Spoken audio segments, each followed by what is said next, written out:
기도합니다. 아멘. 할렐루야. 옆 사람하고 인사 나누겠습니다. 한 주간도 주 안에서 승리하셨습니까?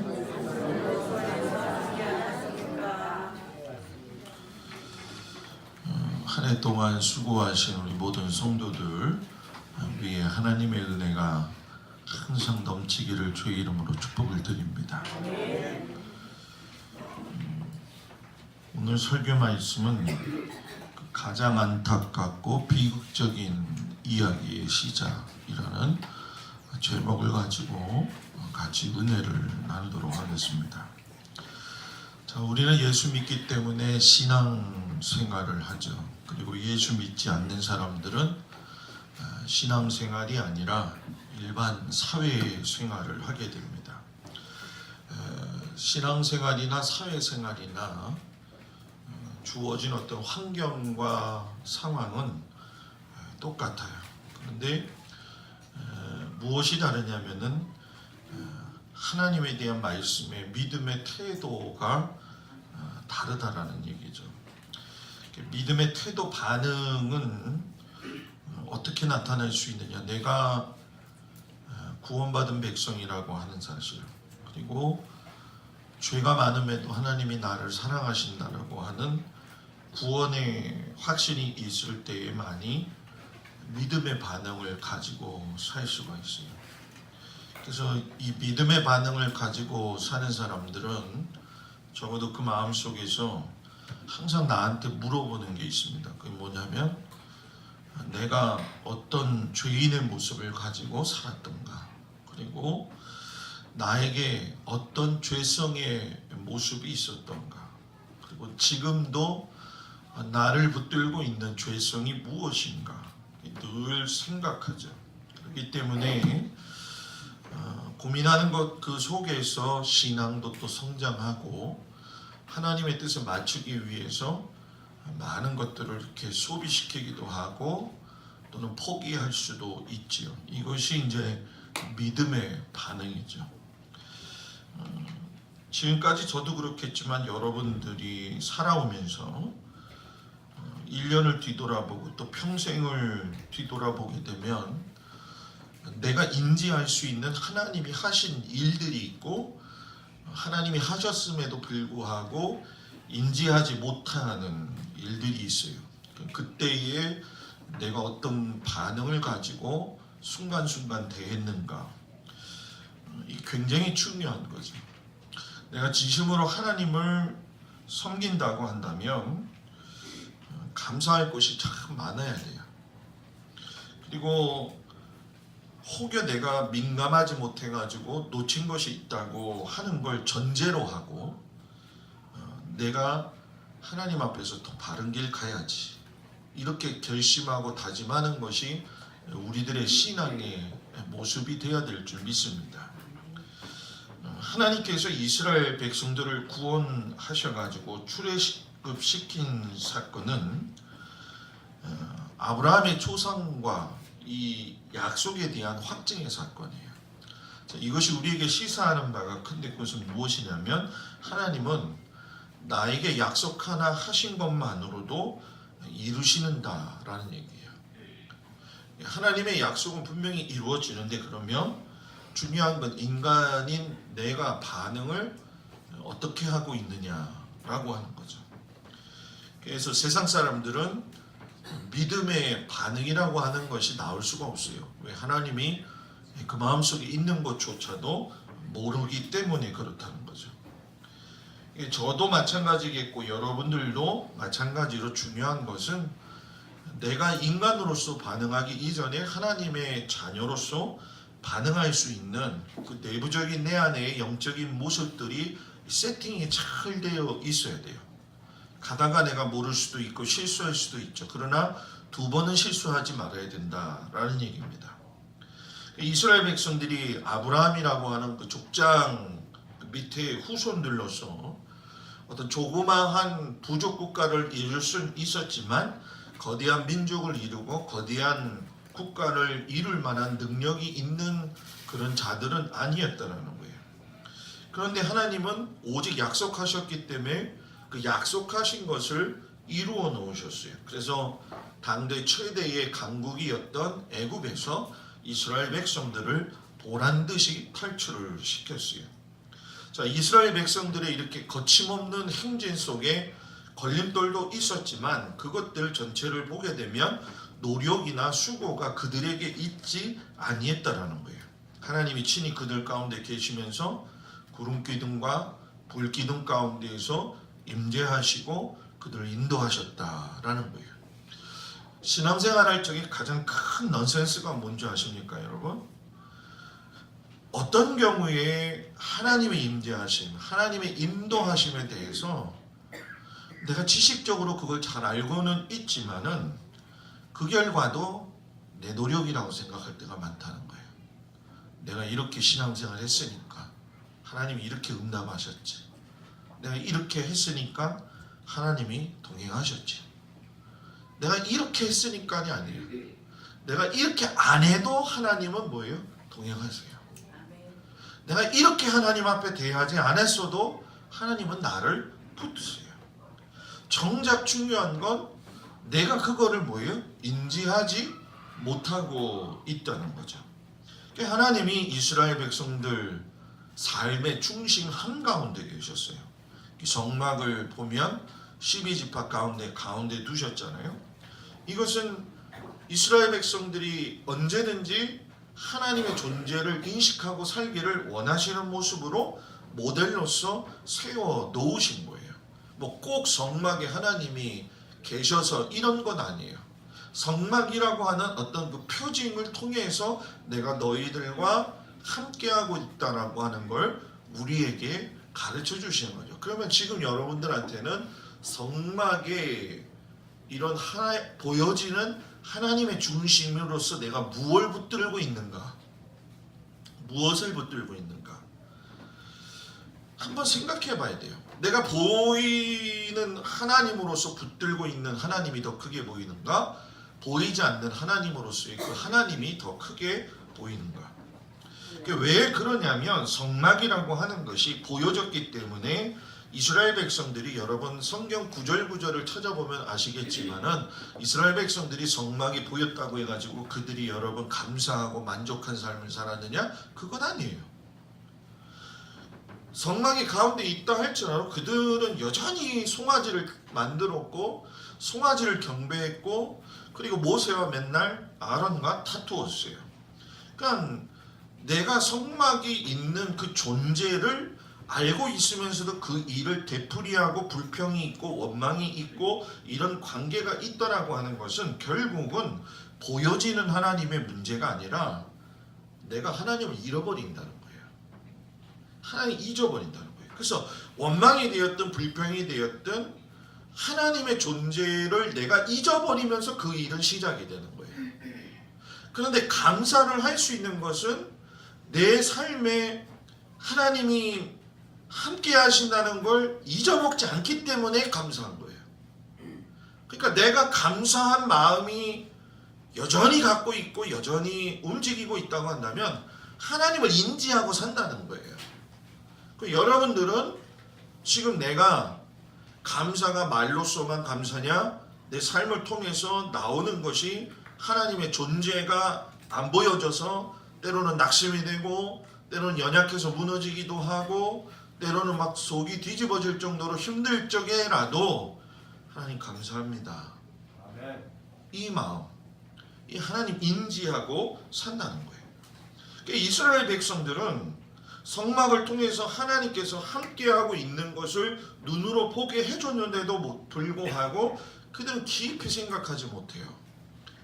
그리고 불평하고 비교하고 감사하지 못하는 삶을 살아요.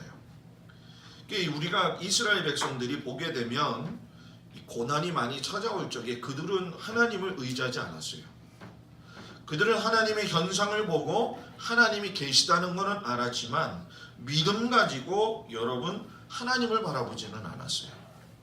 여러분 그 노련한 선장 이 1등 갑판사는 그냥 이루어지는 게 아니에요. 수십 번, 수백 번, 수천 번의 배가 드나들 때의 그 해로와 풍랑이 일 때의 그 숙련된 이 기술과 그리고 순간의 판단력, 그리고 숙련된 의사도 마찬가지 아니겠어요? 이번에 뭐 이제 이국종 교수에 대한 여러 가지 많은 이야기들이 나오지만 손끝 하나의 잘못이 사람의 생명을 죽이거든요.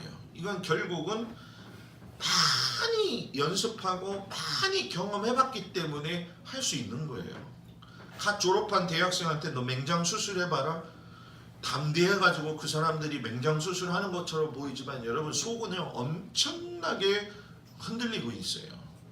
그래서 여러분 갓 이렇게 돌아가신 분들을 갖다가 해부하는 것도 무엇이냐면은 담대함도 키우고 구조를 잘 알기 위함이라는 거예요. 자, 제가 왜 이런 이야기를 하냐면은 사람들은 믿음 생활을 통해서 이 고난이 함께 온다라고 하는 걸 인정하고 싶지 않다는 거예요.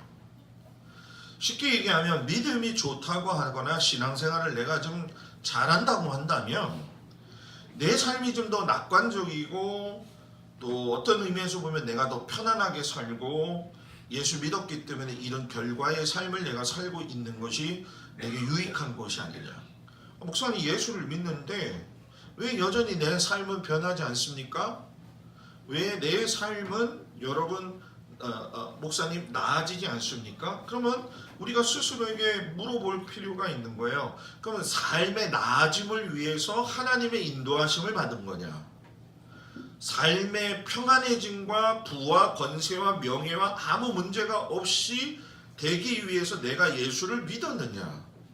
어저께 인터넷 뉴스인가요? 오늘 인터넷 뉴스인가? 세상이 살기 어렵고 각박해가지고서는 작년 한 해 동안 무당하고 점쟁이가 100만 명이 늘어났대요. 이게 무슨 얘기냐면 심리적 상태가 불안하거나 살기 어려우면 사람들이 누군가에 가서 묻고 싶다는 거예요. 자, 내가 왜 이런 얘기를 하냐면 고난 속에서 하나님을 발견하면은 하나님이 인생을 주관하는 것이 주인이라는 걸 알기 때문에 그 고난 가운데 있더라도 무섭지 않은 거예요. 그렇게 안 살아봤기 때문에 그렇게 생활화돼 보지 않았기 때문에 고난이 오면 여러분 뭐예요? 무섭고 두려운 거예요. 그러니까 여러분 우리가 교회가 만약에 내가 어떤 일을 했을 적에 내가 신앙생활 목사님 이렇게 잘했는데 이런 부분 속에서 왜 하나님께서 좋은 길로 인도 안 하십니까? 그럼 우리 여러분 세상 사람들하고 똑같이 예수를 이렇게 바지하는 거예요. 어떤 하나의 무당, 어떤 하나의 귀신의 입장에서만 바라본다는 거예요. 인천의 어느 한 교회가 이제 나와가지고서는 교회를 개척을 했어요. 거기는 그 분리되어져 나온 교회이기 때문에 아주 상당히 교인들도 아마 우리 교회 사이즈 정도 될 거라고 생각을 해요. 근데 그 교회에 성도들이 처음 나왔을 적에 뭐 주님의 뜻을 이루기 위해서 나왔고 뭐 거창하잖아요. 항상 언제든지 보게 되면은. 근데 거기 좀 사람들이 좀 많이 아프기 시작을 했어요. 아프기 시작을 하니까 이번에 소식을 들어보니까 교인들이 지금 목사님 나가라고 그런다는 거예요. 왜 나가냐면 목사님이 목회를 잘못해가지고서는 다 아픈 거라고. 여러분들은 어떻게 생각해요?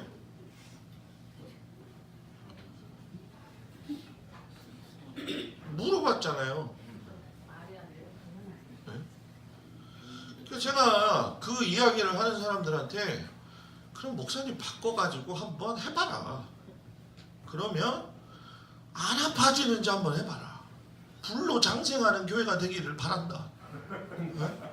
제가 그랬어요. 잊어버리면 안 돼요. 잊어버리면 안 돼요. 뭘 잊어버리지 말아야 되느냐? 믿음은, 신앙은 고난 속에서도 이기게 하는 하나님의 축복의 열쇠라는 거예요.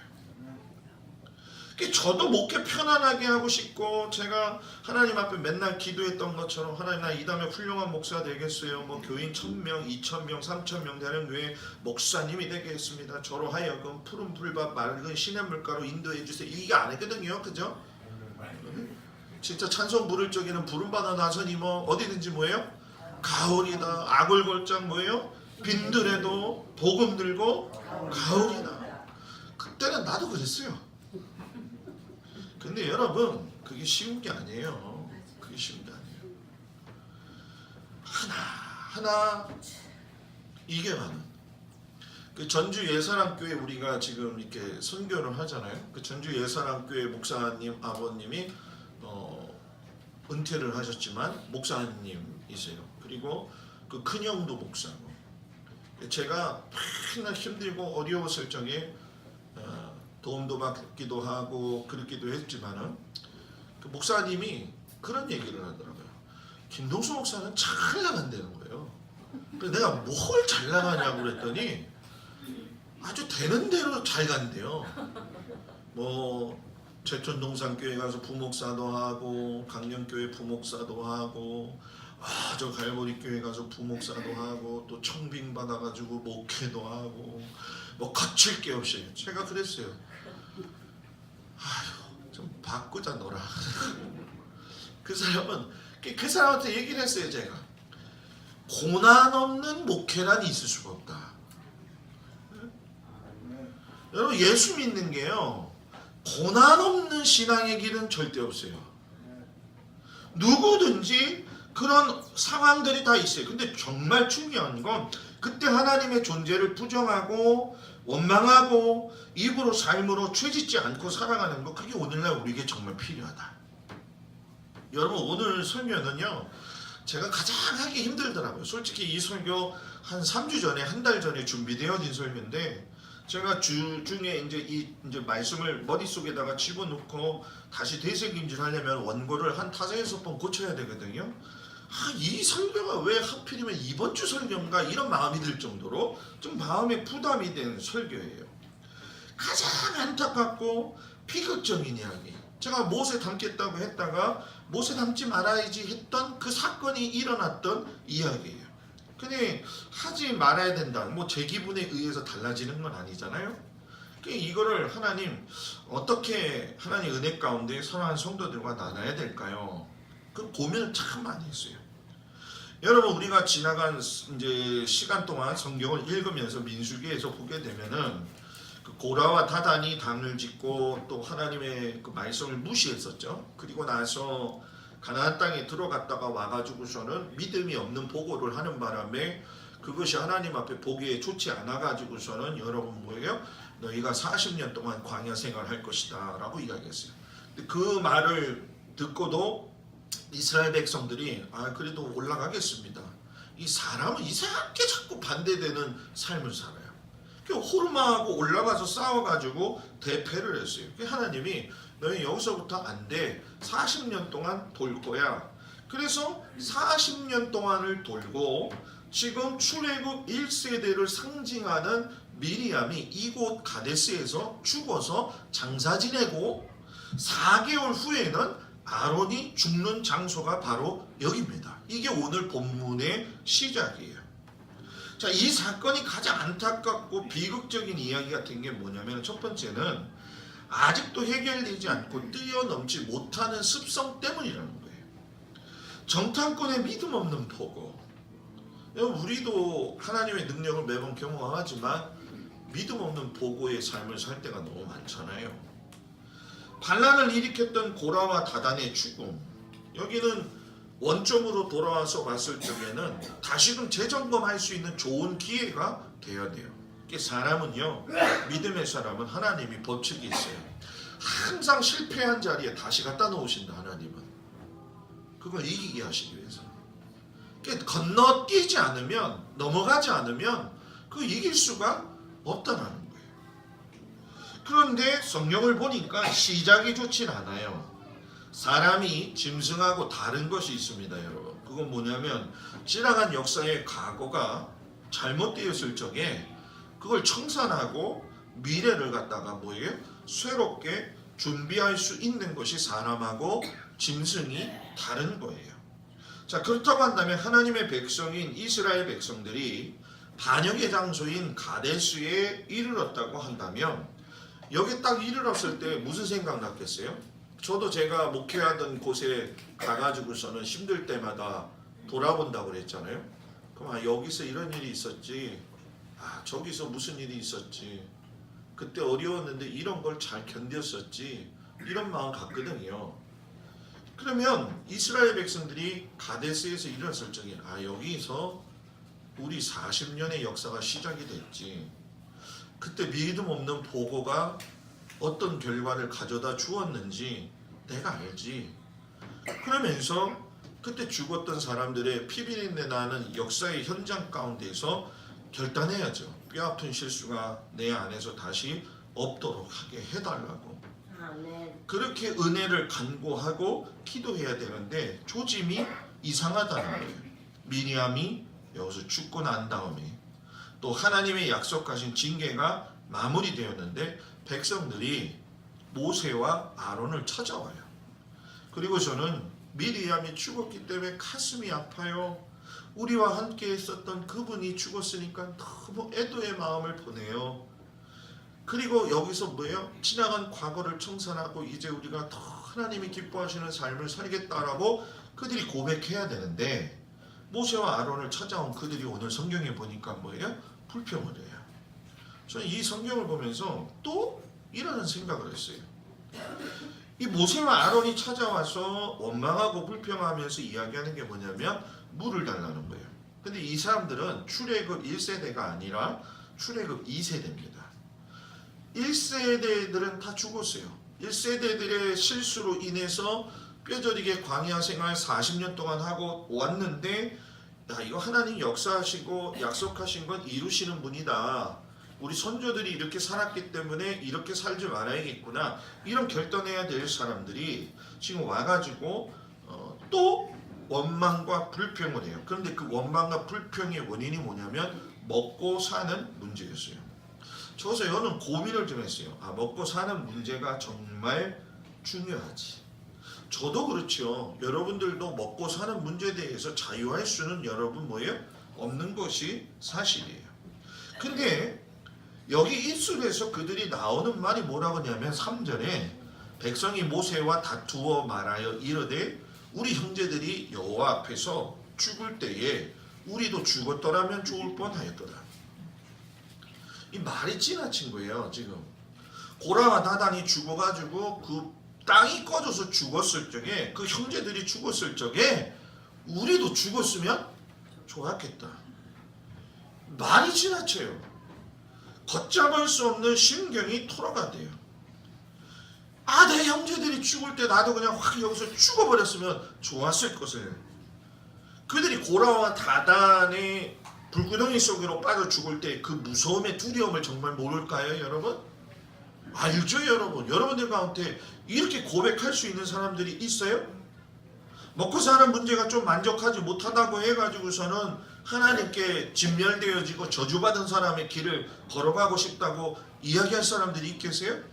없습니다, 여러분. 절대로 없어요. 그런데 그들이 이 먹고 사는 문제에 지나치다 보니까 지나간 과거 속에서의 자신의 삶을 재점검시킬 수 있는 이 좋은 기회를 갖다가 완전히 바꿔버려요. 그러니까 여기서 우리가 볼 수 있는 것은 먹고 사는 문제의 그 원망의 원인보다도 더 중요한 것은 40년 동안 그 고생길을 통해서 훈련받았는데도 하나님에 대한 절대적 감사의 신앙관이 여러분 뭐예요? 변하지 않았다는 거예요. 변하지 않았다는 거예요. 40년 그 고생을 했는데 변하지 않았어요. 사람이 변하는 게 이렇게 어려운 거구나. 이렇게 어려운 거구나. 김동수라는 사람이 변하는 게 이렇게 어려운 거구나. 옆에 있는 사람들 한번 보세요. 저 사람이 변하는 게 정말 뭐예요? 어려운 거구나. 네? 여러분 신앙에 우리가 성숙까지는 바라지를 않아요. 그러나 내 안에 있는 인간의 어떤 그 내면 속에 있는 죄성들, 내가 하나님께 받은 그 은혜, 감사, 또 나쁜 것을 계속 답습하고 있는 그 모습들, 이런 거에 대해서 이들이 왜 만족하지 못할까? 저도 사람으로서 우리들이 스스로가 왜 우리는 하나님을 믿으면서 만족하지 못할까? 결국 그것은 관심의 대상이 하나님이 아니라 믿음은 이야기하고 있는데 먹고 사는 일이 우선시 된다는 거예요. 그러니까 먹고 사는 문제가 우선시 된다는 건 당연히 먹고 마시는 것에 대한 주관자가 하나님이시라는 걸 잊어버릴 때가 많이 있더라는 거예요. 여러분, 먹고 사는 문제가 정말 하나님이 주관하시는 걸 여러분 믿으십니까? 믿으시나요? 네?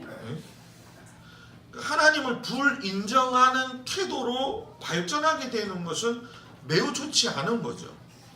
삶의 주관자가 하나님이시다라고 하는 걸 믿는다고 한다면 먹고 살기 위해 내가 결정한 결과에 대해서 거기에 대해서 예를 들어서 내가 믿음 생활 소홀히 하면서 오히려 먹는 것에 집중을 하고 거기에다 어떤 타당성을 부여하고 의미를 부여하고 어떤 변명을 할 수가 있어요. 목사님 그런 말 하지 마세요.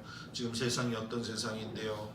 투잡을 해도 어려워요. 정말 힘들어요. 그러니까 무조건 이것은 이해를 해주셔야 돼요. 내년에 종교인 과세의 문제가 나오죠. 여러분들 아시죠?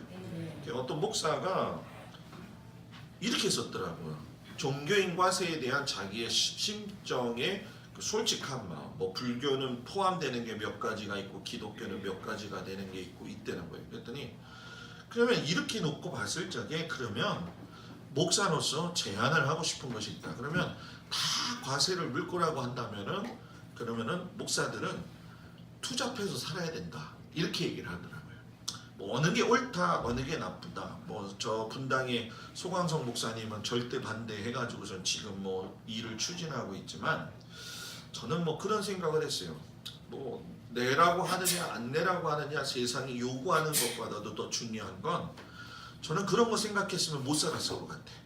저는 지금 제가 오직 생각하는 건 내년에 내가 내야 될 과세가 얼마일까? 이거 궁금하지 않아요. 저는 지금 온통 궁금한 건 내년에 어떻게 목회를 해가지고 성도들이 어떻게 신앙생활이 하나님 앞에 바르게 설 거냐. 여러분도 그게 관심이 많아요? 좀 관심을 가져야 될 거에 대해서 관심을 갖는 게 중요하지 않나. 네? 먹고 사는 문제로 인해 갖고 제가 세금 내고 거기에다가 신경 쓸 필요가 없어요. 그냥 되는 대로 해가지고선 세상이 그 상황 속에서 요구하는 바가 있으면 그것도 가는 거죠. 그냥 지금은 제일 중요한 건 뭐냐, 거기에 대한 어떤 타당성, 자기 방어를 내놓는 게 아니라 내 안에 있는 죄성을 따르지 않고 어떻게 살 거냐, 내가 어떻게 육신의 본능을 따르지 않고 살 거냐, 내가 더 편하고 더 안락하고 더 안정되고 더 잘 살고자 하는 인간의 마음을 내가 가지고 살 건가. 이런 모습들, 하나님을 배제한 주인 되심, 내가 주인 되심에 대해서 철저하게 한번 생각해 보아야 되지 않느냐. 여러분, 하나님보다 우선하는 건 없습니다. 참 하나님만 믿고 따라가는 사람 미련하게 보일 수가 있어요. 그렇지만 여러분, 제가 목회하면서 많은 성도들을 경험하면서 느끼는 게 뭐냐면 인생 살아보면 살아볼수록 내가 나를 의지할 수가 없어요. 내가 나를 믿을 수가 없어요. 주변 사람 의지한다고 해요, 여러분? 안 돼요. 의지할 대상이 누구밖에 없어요? 하나님밖에 없어요, 여러분. 출애굽 2세들이 논리적으로 지식적으로 성경을 잘 알았어요. 우리도 마찬가지예요. 우리도 신앙생활 오래 했기 때문에 나름대로 성경도 잘 알고 지식적으로 하나님에 대해서 알고 있어요. 그런데 문제는 뭐냐면 먹고 사는 현실적인 문제에 나아갔을 적에는 여러분, 안정이 보장된 미래가 없다거나 이것이 더디되게 될 적에는 여러분 뭐예요? 현재까지 인도하신 하나님에 대해서 불평을 갖는 게 사실이에요. 그러면 왜 이런 일들이 일어나느냐? 결국 저도 이 부분에 대해서 동의할 수 없지만 내 삶의 평상시에 신앙 태도, 생활 태도가 어떤 방향으로 되어져서 살아오고 있느냐. 이게 정말 중요하죠. 여러분, 믿음이 있는데 하나님 앞에서 오늘 하루를 살 적에 아침에 일어나서 하나님 감사합니다. 주님께서 오늘도 먹여주시고 입혀주시고, 이건 뭐 저도 계속 끊임없이 훈련하는 거예요. 오늘도 사람들과의 관계 속에서 만나면 참 어렵고 힘든 것들이 있겠지만 주님 도와주시기를 원합니다. 오늘 내가 갚아야 될 돈이 있고 이런 돈들이 또 밀려 있고 해야 될 것들이 너무 많이 있지만 하나님 내가 주님을 의지합니다.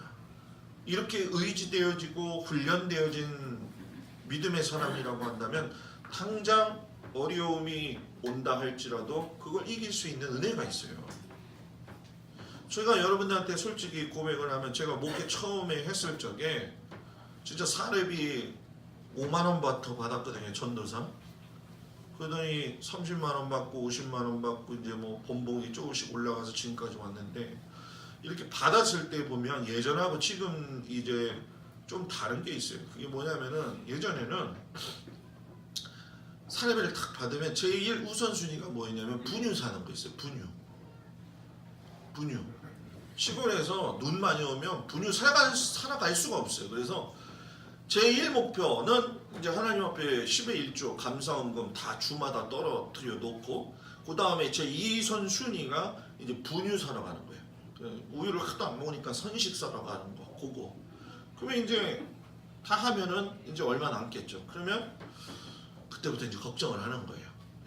이거 분유도 다 사서 마음은 든든한데 우리 뭘 먹고 살지 집사람이랑.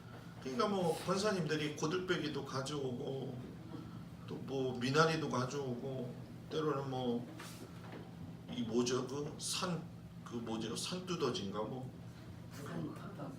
산더덕 말고 그 짐승 중에 너구리 너구리 잡아가가지고서는 목사님 절대 못 먹겠더라고. 예? 어떤 날은 우리 권사님 한 분이 저한테 신문지로 이렇게 싸가지고 와가지고서는 목사님 이거 내가 오늘 더덕에다가 발견한 장내삼이에요 하고서는 줘가지고 요만한 거 먹기도 좀 해보고 또 뭐 이렇게 되면 저만 먹은 것 같네. 저희 집사람도 먹었어요. 철을 따라 꼴을 따라 먹여주셨어요. 물론 돈으로는 풍족하지는 않았어요. 지금도 뭐 똑같은 거예요. 마찬가지예요. 아유 목사님이 당회가 되니까 이제 사례비 올려달래나? 이거 아닙니다 여러분. 그냥 시골에 있는 아름아름 알았던 권사님들 집사님들이 지금도 이렇게 연락 와서 어떨 때는 뭐 진짜 쌀도 이렇게 주시고 뭐 지금 이렇게 먹고 사는 모습을 보면 제가 요즘 느끼는 게 있어요. 아 집사람한테 그런 얘기를 해요. 하은이 하영이가 나가서 먹는 거에 대해서는 절대적으로 우리가 쟤들하고 똑같이 먹을 수 없으니까 쟤들은 내버려두고 우리만 맛있는 거 하루 한 달에 한 번은 꼭 사 먹자. 제가 그 얘기를 해요. 걔들은요 저보다도 더 많은 걸 먹더라고. 잘 먹고. 돈 벌어오는 사람은 따로 있고 쓰는 사람은 뭐예요? 따로 있더라고요. 그래서 아 그렇게 살지 말아야겠구나. 그래서 돈에 대한 이 먹고 사는 문제를 좀 접었어요. 아 없네? 아 그럼 뭐 또 채워주시겠지. 이게 훈련이 되다 보니까 지금까지 온 거지. 이게 훈련이 안 되면요 당장 돈이 없으면요 움츠러들게 돼 있어요. 여러분들도 똑같아요. 일어나가지고 아픈 걸 짊어지고 사는 사람은요 오늘도 어떻게 아플까? 이거부터 걱정을 해요. 저도 몸이 이렇게 아플 때가 있지만 이렇게 딱 지금도 일어나갖고 생각을 하면은 잊어버려요. 아픔하고 때로는 친구도 되고. 그러니까 제가 하고 싶은 말씀은 오늘도 보니까 여기 나왔잖아요. 무화과가 좀 없고 포도도 좀 없고 석류도 좀 없고 외양간이 좀 무너져가지고 소가 없다 할지라도 우리 여러분 여호와로 인해서 즐거워하자.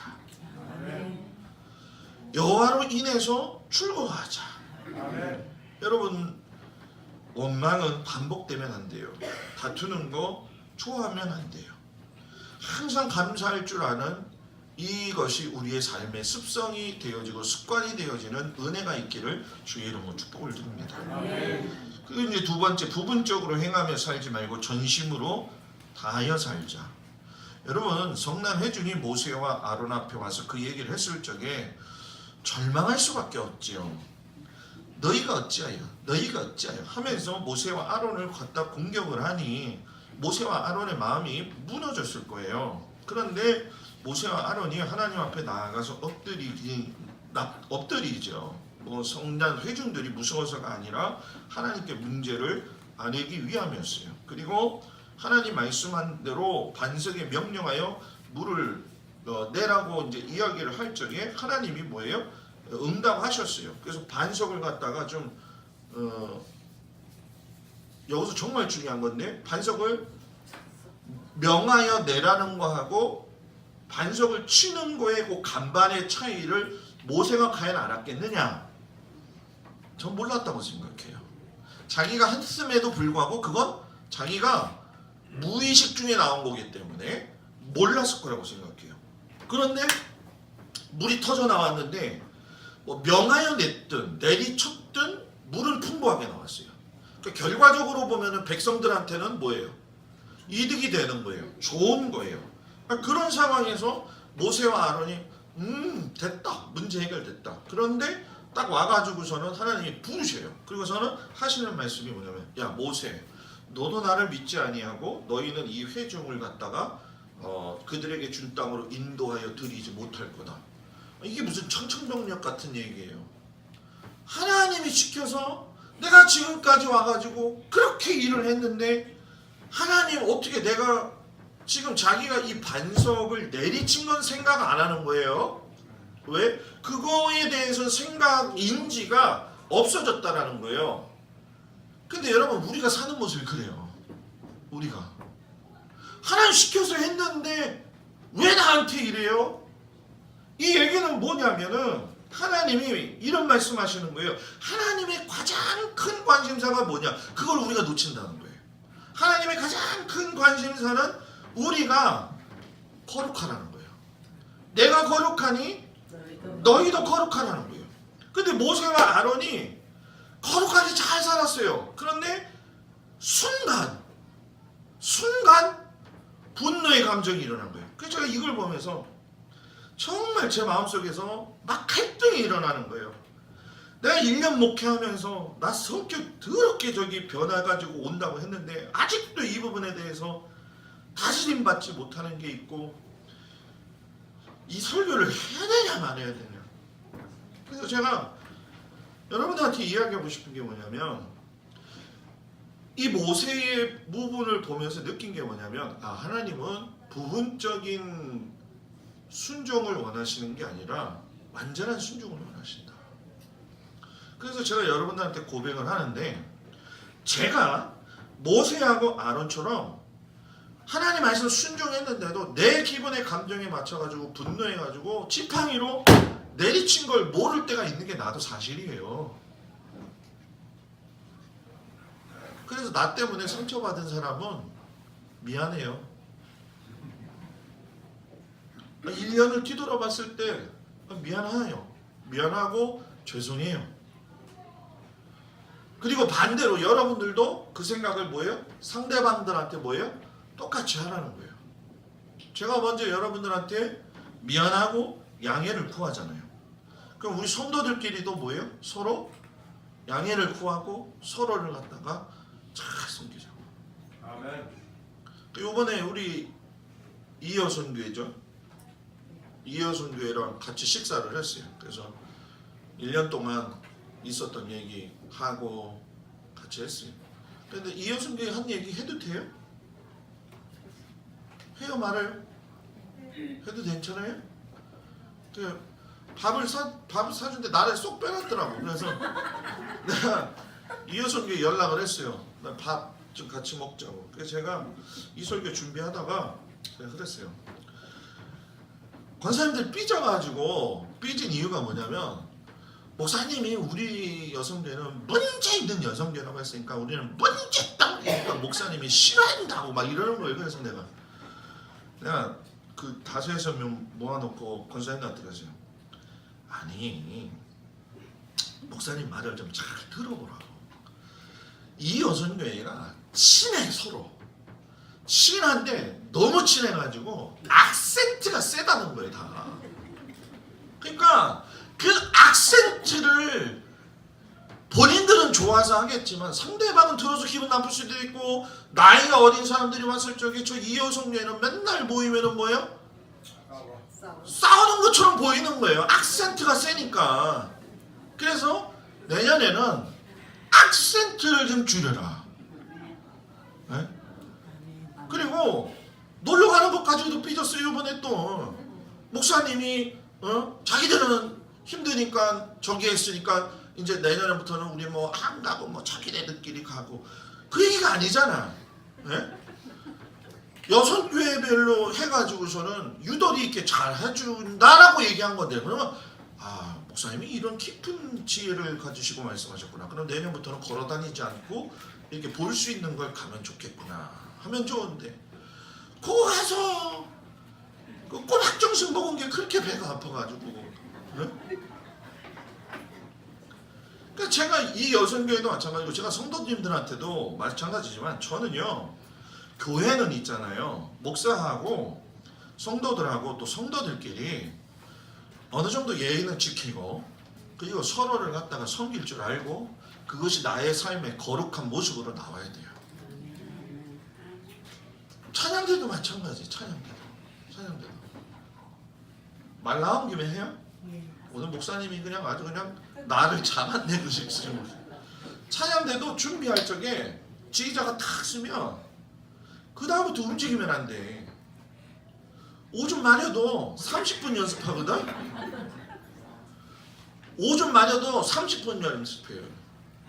여러분, 다른 교회는 찬양대 연습을 토요일날 저녁에도 모여서 해. 근데 우리는 안 하잖아. 그죠? 그럼 여기서 30분 딱 하는 거야. 10시에 정확하게 모이고 10시 반까지 하잖아요. 30분 동안 그 오줌 못 참아. 그리고 누가 와서 이야기할 적에 지휘자는 앞에서 이러고 있는데 속닥속닥 얘기하고 그냥 말없이 훅 나가버리고 들어오고, 성가대의 기본 찬양의 이 모습이 아니야, 그거는. 네? 그러면 찬양대만 잘못했냐? 예배 드리다가 여러분들 나가지 마. 가끔씩 가다 보면 후딱후딱 나가요. 후딱후딱 나가. 그리고 졸리니까 목사님 어쩔 수 없다고 그러지만, 이 사탕 까먹는 거, 이게 부시러. 권사님들은 내가 안 보이는 것 같죠? 난 다 보여요. 여기 올라와 보면요, 그걸 소리 안 내려고 얼마나 몸을 비틀면서,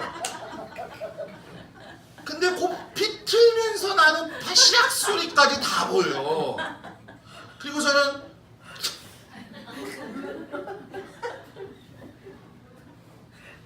한 번에 일로 돌리고.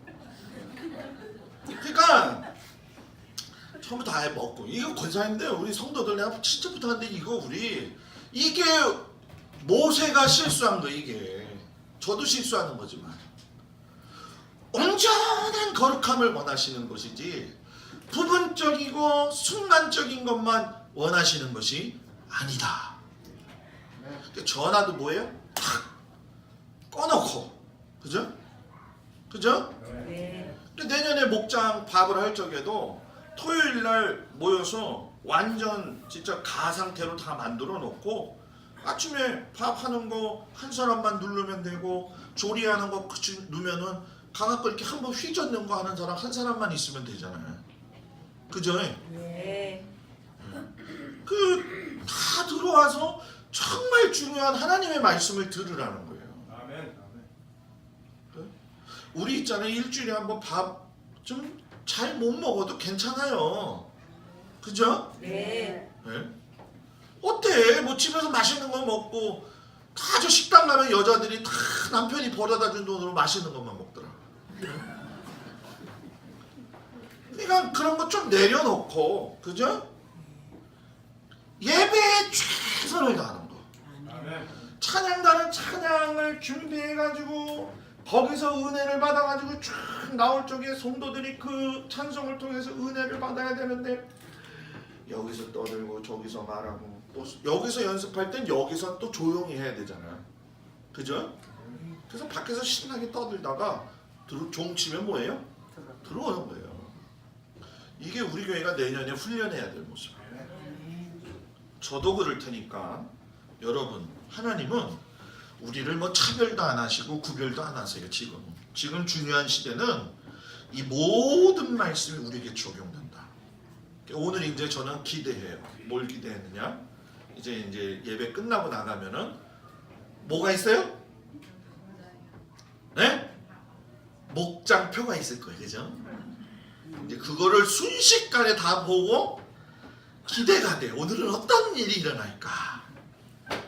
아유, 목사님 참 감사해요. 이렇게 또 충원이 돼가지고 잘해야죠. 아이, 또 목사님이 이럴 수가 있는 거야. 진짜 막 어떤 은혜, 어떤 모습이 나올지는 이따가 보면 알겠죠. 여러분, 하나님은요, 저한테도 그렇고 여러분들한테도 그렇고, 야, 그래도 좀 너는 달라야 되지 않냐? 야, 행복한 주원교회만큼은 좀 달라야 되지 않냐? 그러니까 결국 거기서 백성들이 하나님하고 다툰 거예요? 모세하고 다툰 거예요? 하나님하고 다툰 거예요. 모세도 누구하고 다툰 거예요? 하나님하고 다툰 거예요. 결국. 사랑하는 여러분, 우리가 하나님 앞에서 오늘 이 말씀을 잘 마음판에 새기고 1년 동안 저 때문에 상처받으신 분들 정말 죄송하고, 내년에는 그런 일이 없도록 좀 더 인격적으로 신앙적으로 잘 기도하면서 준비하겠습니다. 그리고 여러분들도 서로를 대할 적에 그런 마음을 꼭 가지고선 섬기고 긍휼하게 지내는 여러분과 제가 되길 주의 이름으로 축복을 드립니다. 우리 나같이 일어나셔서 통성으로 기도합니다. 아버지 하나님 앞에 간절히 기도하겠습니다. 주여 주신 말씀 붙들고 기도